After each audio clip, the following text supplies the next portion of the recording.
jumpa lagi bersama saya Oderianti dari mahasiswa Nambon. Nah, kali ini saya akan membahas salah satu bidang studi mata kuliah saya, yaitu manajemen kelas. Kali ini saya akan membahas 3 pembahasan dari mata kuliah tersebut, yaitu pertama, aspek-aspek manajemen kelas. Kedua, fungsi manajemen kelas. Ketiga, usaha dalam pencegahan masalah dalam manajemen kelas. Maka lebih lanjutnya pembahasannya kita saksikan video berikutnya.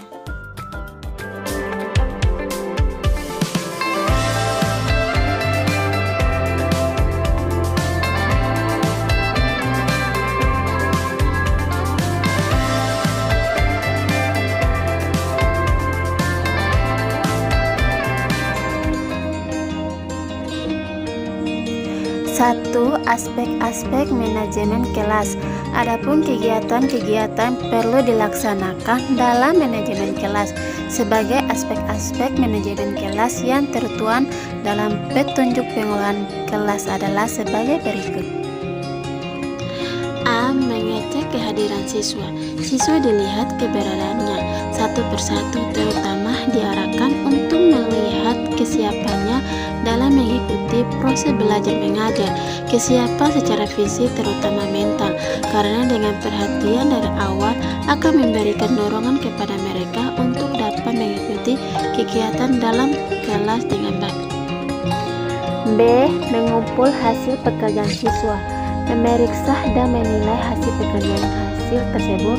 Pekerjaan yang sudah diberikan indahlah dengan cepat dikumpulkan dengan diberikan komentar singkat sehingga rasa penghargaan yang tinggi dapat memberikan motivasi atas kerja yang sudah dikerjakan.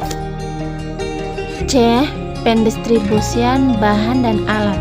Apabila ada alat dan bahan belajar yang harus didistribusikan, maka secara adil dan profesional setiap siswa memperoleh kesempatan untuk melakukan praktik atau menggunakan alat dan bahan dalam proses belajar. D. Mengumpulkan informasi dari siswa.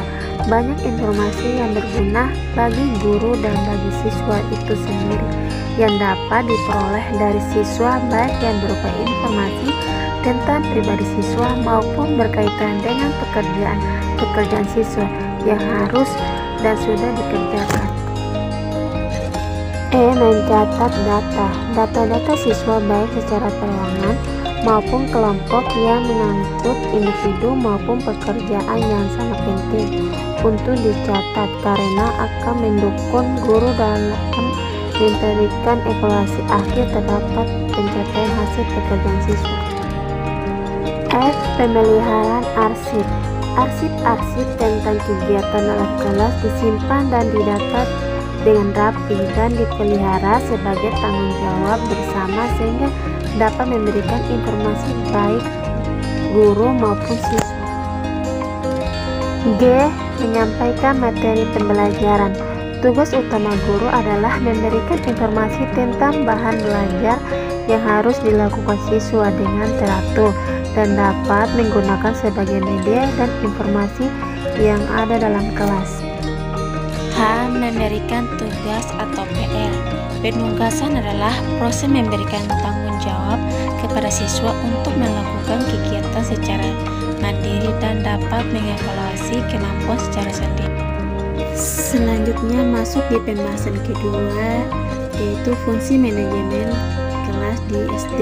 Fungsi manajemen kelas sebenarnya merupakan penerapan fungsi-fungsi manajemen yang diaplikasikan di dalam kelas oleh guru untuk mendukung tujuan pembelajaran yang hendak dicapai.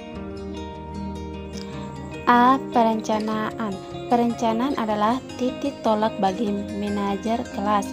Fungsi ini perencanaan menentukan lebih awal hasil pembelajaran nama yang harus dicapai pada masa depan. 2. Perorganisasian. Perorganisasian dapat digambarkan sebagai penciptaan mekanisme untuk mengimplementasikan perencanaan yang dibahas sebelumnya. Isu-isu seperti kegiatan yang dimaksud ke dalam tindakan, di mana sumber dayanya sebagai itu harus terjadi dan siapa yang harus bertanggung jawab harus diperhatikan. 3. Kepemimpinan. Kepemimpinan ketika rencana harus diubah menjadi realitas. Dia memberikan arah untuk memastikan bahwa tugas-tugas yang diperlakukan secara efektif. Kepemimpinan melibatkan fungsi bahwa manajer memungkinkan orang lain untuk melaksanakan tugas mereka secara efektif. 4. Pengawasan. Fungsi manajemen akhir dalam siklus manajemen yang efisien dan dilihat oleh banyak orang sebagai kebutuhan yang paling penting untuk perencanaan yang efektif. Sekarang masuk di pembahasan ketiga, yaitu usaha dalam pencegahan masalah dalam manajemen kelas. A. Usaha yang bersifat pencegahan preventif. Keberhasilan dalam tindakan preventif atau pencegahan merupakan salah satu indikator keberhasilan manajemen kelas. Konsekuensinya adalah guru dalam menentukan langkah-langkah manajemen kelas harus melakukan langkah-langkah yang efektif dan efisien dan jangka pendek maupun jangka panjang.